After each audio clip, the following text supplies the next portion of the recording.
नमस्कार प्रणाम आप सब लोगों को। मैं रंजना राज और एक पिंटू जी, अक्षय जी। अभी हम लोग 100 मूवी का डबिंग कर रहे हैं और डबिंग हो रहा है।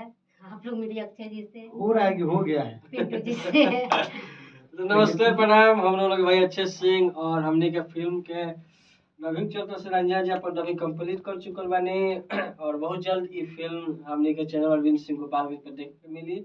ये हमारा होम प्रोडक्शन के दूसरा फिल्म हटे जो पिंटू भाई के स्टूडियो में डबिंग मिला सा। तो वो लोग भी अगर अपना फिल्म के डबिंग करावे के चाहते हैं तो आई प्रजापति रिकॉर्डिंग स्टूडियो ठावे।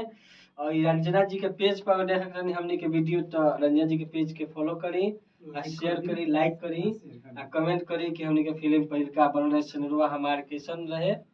पिंटू भाई बताओ का जब उपस्थित बा का काम हो सकता का उपस्थित बा, जो उपस्थित बस सब लोग देखते बा, जो नहीं के देखो तो वीडियो में देखता। अच्छा, जो नहीं के लगो तो आगे देख लेता, जो नहीं के देख ले वो आगे देख ले कि का मतलब कमी बा का बेस बा। जे भी आओ जेका जो भी काम बा, गाना रिकॉर्डिंग, चुनाव प्रचार, जोन भी काम करा बा आओ।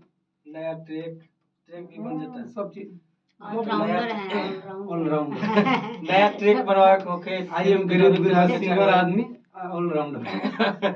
और सबसे पहली बात भाई कि रंजना जी के जो पेज बावे जो वीडियो अपलोड होगा भाई, पेज की खूब से ज्यादा से शेयर कर दिया, शेयर करी, वीडियो को लाइक कर दिया। नमस्ते प्रणाम, लव यू।